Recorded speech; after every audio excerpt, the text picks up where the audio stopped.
Assalamualaikum warahmatullahi wabarakatuh. Pada video kali ini, kita akan membahas pembatal-pembatal wudhu. Jangan lupa subscribe, like, komen, dan share ya teman-teman. Ada banyak sekali video pembelajaran yang ada di channel ini. Pada video sebelumnya, kita sudah membahas gerakan-gerakan wudhu. Maka hari ini kita membahas pembatal-pembatal wudhu. Ingat ya teman-teman, wudhu itu untuk bersuci. Nah, jika kita sudah berwudhu, maka kita harus hati-hati agar wudhu kita tetap terjaga dan tidak batal. Sesuai dengan hadis riwayat Al-Bukhari, pentingnya wudhu, ya, Allah tidak menerima sholat salah seorang dari kalian jika ia berhadas sampai berwudhu. Jadi wudhu itu sebagai alat kita, media kita agar kita bisa suci. Itu dengan toharoh salah satunya berarti wudhu, sehingga sholat kita sah. Ya, jika wudhu kita batal, maka sholat kita tidak sah. Kalau sudah tidak sah, maka sholat kita tidak akan diterima oleh Allah Ta'ala. Makanya teman-teman harus berhati-hati ketika berwudhu. Ada macam-macam yang membatalkan wudhu. Ada 5.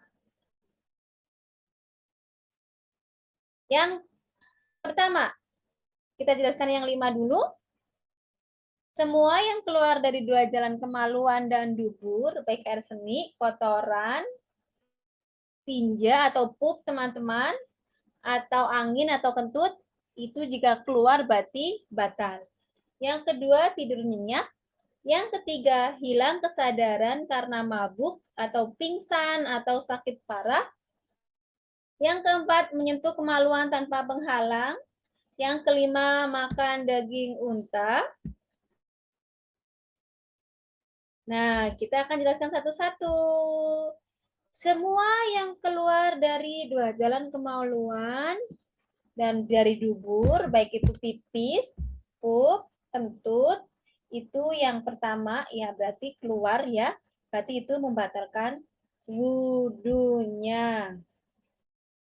Allah Ta'ala berfirman dalam surat Al-Maidah ayat 6, atau dari dalam perjalanan kembali dari tempat buang air toilet.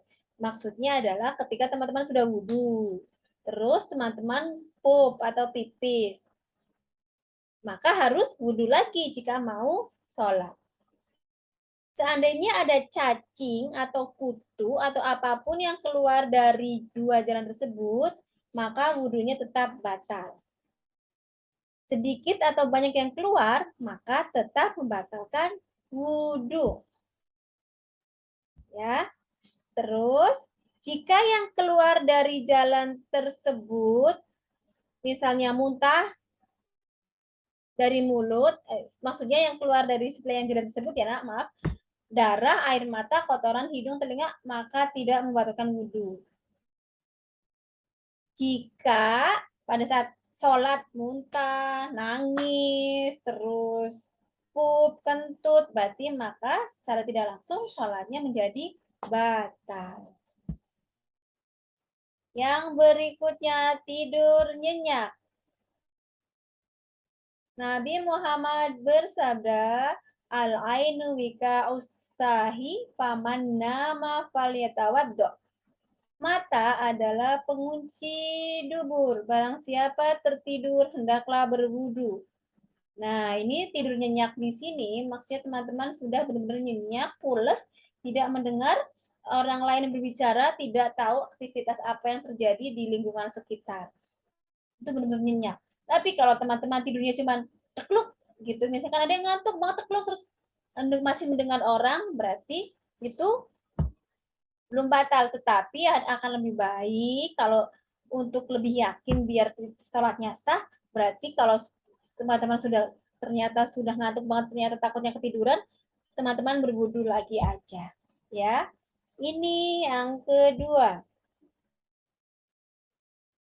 Yang ketiga, hilang kesadaran karena mabuk, karena pingsan, atau karena sakit parah.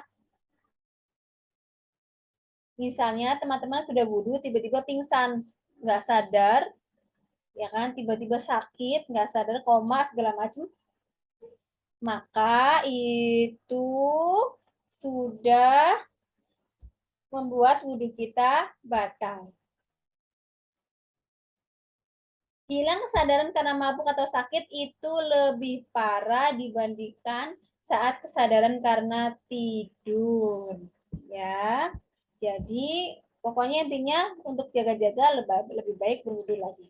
Contoh, jika ada seorang yang habis wudhu akanlah sholat, lalu ia meminum hal yang memabukkan sehingga jadi mabuk, maka wudhunya batal dan ia harus mengulangi wudhunya kembali. Atau yang kedua, jika habis wudhu tiba-tiba pingsan karena sakit jantung, karena penyakit apapun itu, maka setelah siuman atau sadar dari pingsannya, ia harus berwudhu kembali jika akan sholat.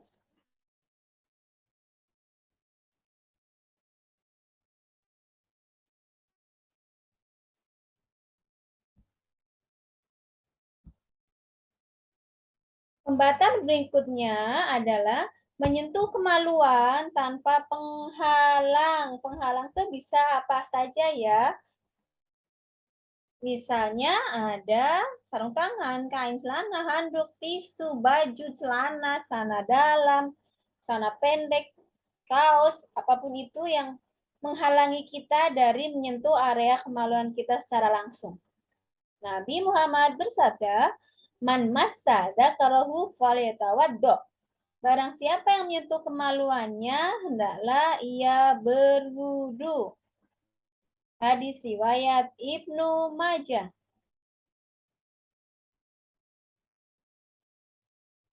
Nah, jika teman-teman menyentuh sambil misalnya garuk-garuk karena gatel, tapi tidak ada penghalang, maka teman-teman dianggap wudhunya batal.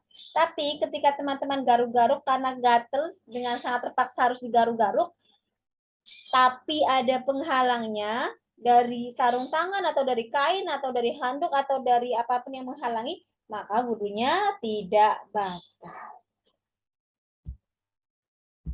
Berikutnya adalah memakan daging unta.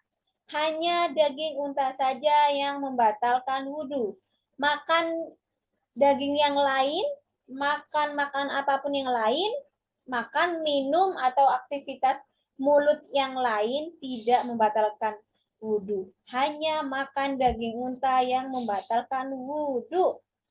Ya, teman-teman sedang makan daging kambing, ayam, atau binatang lain yang halal, itu tidak membatalkan wudhu. Nah, ini adalah unta, gambar unta.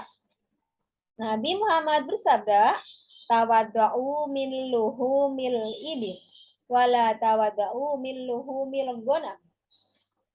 Berwudulah karena makan daging unta. Dan janganlah berwudu karena makan daging kambing.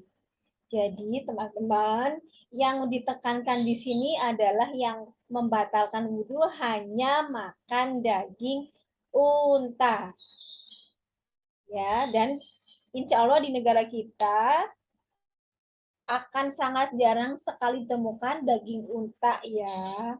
Jadi teman-teman tidak perlu khawatir. Dan kalau makan yang lain tidak membatalkan wudhu.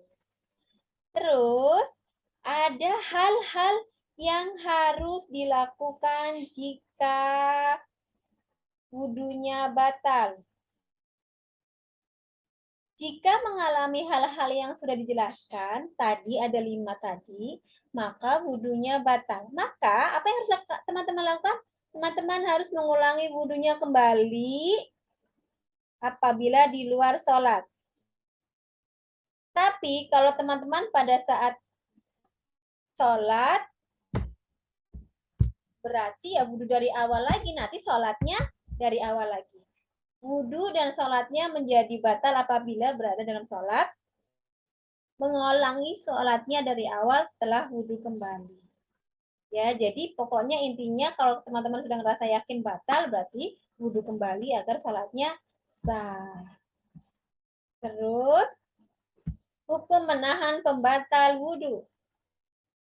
Kadang sesudah wudhu kita merasakan ingin membuang angin, ingin pup, ingin kentut, ingin pipis, tapi menahannya karena tidak mau wudhu kembali. Sehingga kita ragu-ragu apakah udah batal apa belum ya wudhunya. Maka kita masih dianggap belum batal karena kita ragu-ragu, walaupun karena kita cuma hanya menahan pipisnya, menahan kentutnya, jadi belum batal. Kecuali sudah terdengar suara kentutnya, mencium baunya, atau merasakan sudah keluar kentutnya atau pipisnya atau BAB-nya. Jadi itu sudah dianggap batal. Tapi sebaiknya dilarang menahan BAB atau BAK, pipis atau pup, di dalam sholat agar sholat kita lebih khusyuk dan penuh konsentrasi. Yang ketiga, apabila sedang menahan BAB atau BAK, utamakanlah pergi ke toilet terlebih dahulu, lalu sholat kembali. Jangan ditahan sampai akhirnya membuat sholat kita tidak khusyuk, karena pikiran kita fokus ke bagian bawah, karena kepengen pipis tapi ditahan. Jadi tidak khusyuk. Itu saja materi hari ini tentang pembatal-pembatal wudhu yang pastinya berhubungan dengan sholat. Semoga teman-teman bisa mengamalkannya dalam kehidupan sehari-hari. Jangan lupa saksikan video-video lain dalam channel ini ya teman-teman. Subscribe, like, komen, dan share. Assalamualaikum warahmatullahi wabarakatuh.